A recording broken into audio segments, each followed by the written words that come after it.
தினம் ஆணி திருமஞ்சனம், அதாவது ஆணி உத்திரம் என்று சொல்லக்கூடிய நடராஜருக்கு உண்டான சிறப்பு அபிஷேகம் நடைபெறும் நாள். அது மட்டுமல்லாமல் இன்றைய தினம் முருகப்பெருமானுக்கு உகந்த சஷ்டி விரதம், அதாவது சுக்லபக்ஷ சஷ்டி விரதம், வளர்பிறை சஷ்டி விரதம். இன்றைய நாளில் குழந்தை வரம் வேண்டுவோர் முருகப்பெருமானை நினைந்து விரதம் இருந்து வழிபாடு செய்ய விரைவில் நல்ல குழந்தை பாக்கியம் என்பது உண்டாகும். இந்த நாளில் முருகப்பெருமானையும் சிவபெருமானையும் வழிபாடு செய்ய சிறந்த அற்புதமான பலன்கள் எல்லாம் உண்டாகும். இன்றைய தினம் ஆணி திருமஞ்சனம், ஆணி உத்திரம், அதாவது ஆணி மாதத்தில் வரக்கூடிய உத்திர நட்சத்திரம். இந்த நாளை தான் ஆணி உத்திரம் என்றும் ஆணி திருமஞ்சனம் என்றும் வெகு விமர்சையாக அனைத்து சிவாலயங்களிலும் கொண்டாடுவார்கள். நடராஜ பெருமானுக்கு இந்த நாளில் சிறப்பு அபிஷேகம் என்பது நடைபெறும். நடராஜருக்கு வருடத்திற்கு 6 நாள் மட்டுமே இத்தகைய அபிஷேகம் என்பது நடைபெறும். இது அனைத்து சிவாலயங்களிலும், எல்லா சிவாலயங்களிலும் வெகு விமர்சையாக இன்று மாலை அல்லது இரவு நேரங்களில் அனைத்து சிவாலயங்களிலும் இந்த உத்திர நட்சத்திரம் இருக்கக்கூடிய இந்த சமயத்தில் வெகு சிறப்பாக நடைபெறும். நடராஜ பெருமானுக்கு நடைபெறும் இந்த அபிஷேகத்தை நாம் கண்டு தரிசிப்பதால் மிக சிறப்பான பலன்கள் எல்லாம் உண்டாகும். அனைத்து காரியங்களிலும் வெற்றி என்பது உண்டாகும். தொழிலில் உள்ள போட்டிகளிலும் நிச்சயமாக வெற்றி என்பது உண்டாகும். அது மட்டுமல்லாமல் தொழிலாளர்களுக்கும் மிக சிறந்த நன்மை என்பது உண்டாகும். இந்த சமயத்தில் இந்த சிவபெருமானை எல்லா சிவாலயங்களிலும் நடைபெறக்கூடிய இந்த அற்புதமான அபிஷேகத்தை கண்டு தரிசனம் செய்ய குடும்ப ஒற்றுமை என்பது ஓங்கும். திருமணமாகாதவர்களுக்கு திருமண வரமும், சுமங்கலி பெண்களுக்கு நல்ல சுமங்கலி வரம் என்பதும் நிச்சயம் உண்டாகும். நடராஜ பெருமானுக்கு வருடத்தில் 6 முறை நடைபெறும் இந்த அபிஷேகத்தில் இந்த ஆணி திருமஞ்சனம் மிக மிக சிறப்பு வாய்ந்தது. அது மட்டுமல்லாமல் மார்கழி மாதத்தில் வரக்கூடிய அந்த ஆருத்ரா தரிசனமும் மிக சிறப்பு வாய்ந்ததாகும். நடராஜனுடைய 6 அபிஷேகங்களில் இந்த 2 நாட்கள் மிக சிறப்பு வாய்ந்ததாகும். ஏனென்றால் வருடத்தில் 2 நாட்கள் மட்டுமே நடராஜ பெருமான், அதாவது மூலவராகிய நடராஜ மூர்த்தி சிவகாமி சுந்தரி அம்பாளுடன் உற்சவராக தேரில் எழுந்தருளி வீதி உலா வரும் நிகழ்வானது வருடத்திற்கு இந்த 2 நாட்கள் மட்டுமே நடைபெறும். அதாவது ஆருத்ரா தரிசனம் நடைபெறும் அந்த மார்கழி மாதத்திலும் இந்த ஆணி மாதத்தில் வரக்கூடிய ஆணி உத்திரம், அதாவது இந்த ஆணி திருமஞ்சன நாளில்தான் நடராஜ பெருமான் வீதி உலா வரும் நிகழ்வானது நடைபெறும். எனவே இந்த நாட்களில் நடராஜ பெருமானை தரிசனம் செய்வதற்கு உலகெங்கும் இருந்தும் பல லட்சக்கணக்கான பக்தர்கள் இந்த நாளில் சிதம்பரம் நடராஜ பெருமானை தரிசனம் செய்வதற்காகவே இந்த நாட்களில் இங்கு வருவது வழக்கம். சிவபெருமானுக்கு நடைபெறும் இந்த மங்கள நீராட்டு, இந்த மங்கள ஸ்நானம், இதைதான் ஆணி திருமஞ்சனம் என்று அழைப்பார்கள்.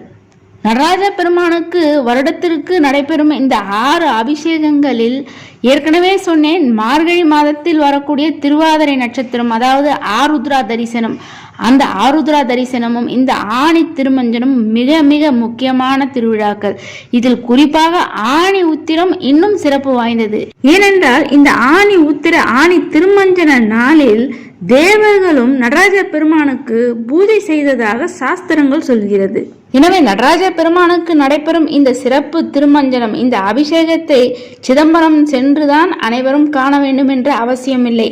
அனைத்து சிவாலயங்களிலுமே இந்த ஆணி உத்திர சிறப்பு அபிஷேக திருவிழாவானது வெகு சிறப்பாக நடைபெறும். எனவே சிதம்பரம் நடராஜ கோயிலில் சென்று இந்த அபிஷேக ஆராதனைகளை எல்லாம் கண்டு தரிசனம் செய்ய முடியவில்லை என்று வருத்தப்படுபவர்கள் அருகில் உள்ள சிவாலயங்களில் சென்று இந்த உத்திர நட்சத்திரத்தில் சிவபெருமானுக்கு அங்கு நடைபெறும் அபிஷேக ஆராதனைகளையும் நீங்கள் கண்குளிர கண்டு தரிசனம் செய்தாலுமே நிச்சயமாக உங்களுக்கு சகலவித சௌபாக்கியங்களும் சகலவித வளங்களும் நிச்சயமாக உண்டாகும்.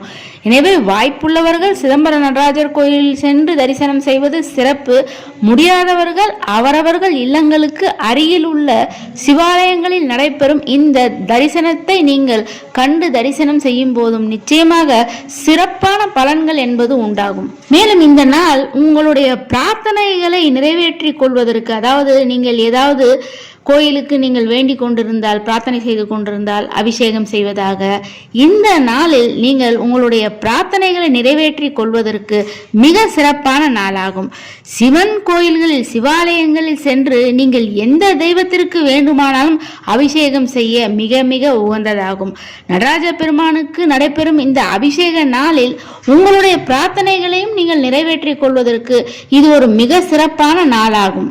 இன்றைய தினம் முருகனுக்கு உகந்த சஷ்டி விரதம். இந்த சஷ்டி விரதத்தை மேற்கொள்பவர்கள் இன்றைய நாளில் முருகனுக்கு உகந்த ஸ்லோகங்கள், மந்திரங்களை சொல்வது, கந்த சஷ்டி கவசம் பாராயணம் செய்வது, கந்த குரு கவசம், கந்தர் அனுபூதி, இது போன்றவைகளை இன்றைய நாளில் நீங்கள் பாராயணம் செய்வது, கேட்பது என்பது மிக அற்புதமான பலன்களை தரக்கூடியதாக அமையும்.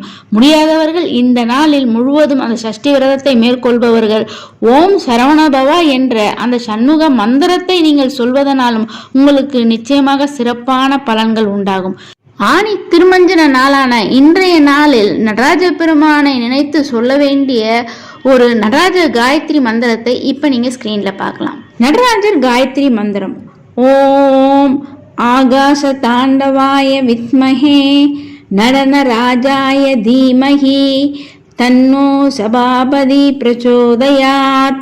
நடராஜர் காயத்ரி மந்திரத்தை இந்த நாளில் உங்களால் முடிந்த எண்ணிக்கையில் சொல்லி நடராஜ பெருமானை வழிபாடு செய்ய உங்களுக்கு சிறப்பான பலன்கள் எல்லாம் உண்டாகும்.